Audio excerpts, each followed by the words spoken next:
სტრასბურგში 175-მა ევროპარლამენტარმა მხარი დაუჭირა ევროკომისიის პრეზიდენტის ურსულა ფონ დერ ლაიენის და მისი კომისიის წინააღმდეგ უნდობლობის გამოცხადების საკითხს. 360 დეპუტატი წინააღმდეგი იყო, ხოლო 18-მა ხმის მიცემისგან თავი შეიკავა. კენჭისყრის ჩავარდნის მიუხედავად ურსულა ფონ დერ ლაიენისა და მისი გუნდისთვის საქმიანობის ჩვეულებრივად გაგრძელება მარტივი არ იქნება. საქმე იმაშია, რომ იმ ევროპარლამენტარების რაოდენობა, რომლებმაც უნდობლობის გამოცხადების საკითხს მხარი არ დაუჭირას, იმაზე ნაკლებია ვიდრე იმ დეპუტატების, ვინც თავდაპირველად 2024 წლის ნოემბერში ურსულა ფონ დერ ლაიენის კომისია დაამტკიცა. ხოლო მიუხედავად იმისა, რომ 18-მა ევროპარლამენტარმა ხმის მიცემისგან თავი შეიკავა, 166 ევროპარლამენტარი კენჭისყრაში მონაწილეობას საერთოდ არ იღებდა. მათ შორის იყვნენ დეპუტატები სოციალ-დემოკრატების განაახლე ევროპის და მწვანეთა ჯგუფებიდან. როგორც ექსპერტები ამბობენ, ხშირ შემთხვევაში ეს არის გზა ევროდეპუტატებისთვის გამოხატონ უკმაყოფილება ფონ დერ ლაიენის კომისიის მიმართ ისე, რომ მხარი არ დაუჭირონ ულტრამემარჯვენე ძალების ინიციატივას. მე არ ვუჭერ მხარს ულტრამემარჯვენეთა წინადადებებს, ამავდროულად არ ვენდობი ამ კომისიას, რომელიც სისტემატურად ღალატობს ერთი წლის წინ მიღებულ მანდატს. მე ამას ყოველდღე ვხედავ მიგრაციის პოლიტიკასთან, პალესტინაში არსებულ ვითარებასთან, გადაიარაღებასთან, კლიმატთან და სოციალურ პოლიტიკასთან დაკავშირებით, განაცხადა იტალიელმა ევროპარლამენტარმა სესილია სტრადამ კენჭისყრის შემდეგ.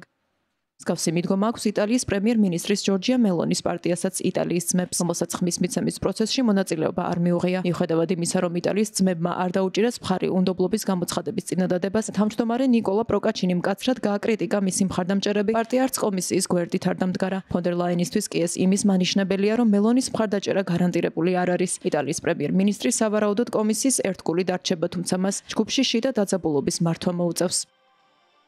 ჯერჯერობით კომისიის ერთგული რჩება მწვანეთა პარტია, თუმცა რამდენიმე ევროპარლამენტარმა ევრონიუსთან საუბარში განაცხადა, რომ კენჭისყრის წინა დღეს გამართული შიდა დებატები საკმაოდ დაძაბული იყო. მიუხედავად იმისა, რომ არც ერთი დეპუტატი ულტრამემარჯვენე ძალების მიერ წარდგენილი წინადადებისთვის მხარდაჭერის გამოცხადებას არ გეგმავდა. მწვანეები მიიჩნევენ, რომ კომისიის გარემოს დაცვითი დღის წესრიგი დიდწილად ეგრეთ წოდებული ომნიბუსის საკანონმდებლო პაკეტმა დაჩრდილა. ამავდროულად კომისია წინ წევს მკაცრ მიგრაციულ პოლიტიკასაც, რომელიც მწვანეთა პარტიის შეხედულებებს ეწინააღმდეგება. ჯგუფი ახლა წინააღმდეგობრივ პოზიციაში იმყოფება. მოქმედებს როგორც მართველი უმრავლესობის ნაწილი, მაგრამ ამავდროულად გამოდმებით აგებს მნიშვნელოვან ხმებს მისთვის საკონძო მნიშვნელობის გარემოს დაცვით საკითხებზე. ამ ეტაპზე ბუნდოვანია თუ რამდენ ხანს გააგრძელებენ ისინი ისეთი კომისიის მხარდაჭერას, რომელიც მათ დღის წესრიგს აღარ იცავს.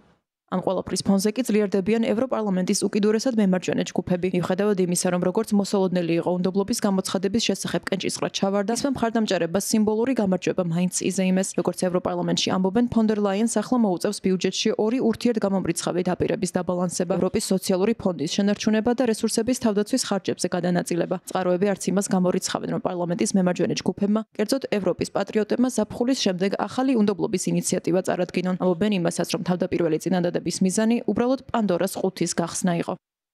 მომავალ კვირას ევროკომისია 2028-2034 წლების ბიუჯეტის წარდგენას გეგმავს. აქ კი პარლამენტთან კონფლიქტის შესაძლოა კიდევ უფრო გამწვავდეს. ბიუჯეტის შესახებ მოლაპარაკებები ყოველთვის რთული და საკამათოა. ახლა კი ის უკვე უნდობლობის კენჭისყრასთანაცაა გადაჯაჭვული. ფონ დერ ლაიენის წინაშე არსებული მთავარი გამოწვევა ამ ჯერზე დაფინანსების ტრადიციული სფეროების და თანამედროვე პრიორიტეტების დაბალანსება იქნება, როგორიცაა უკრაინის მხარდაჭერა და თავდაცვის ხარჯების გაზრდა. ამ ყველაფერთან ერთად კი თითოეული პოლიტიკური ჯგუფი, რომელმაც კომისია უნდობლობის გამოცხადებას გადაარჩინა, სანაცვლოდ სარგებელს მოელის მისგან და ისინი ყველაფერს გააკეთებენ, რათა მათთვის პრიორიტეტული მიმართულებების დაფინანსება უზრუნველყონ.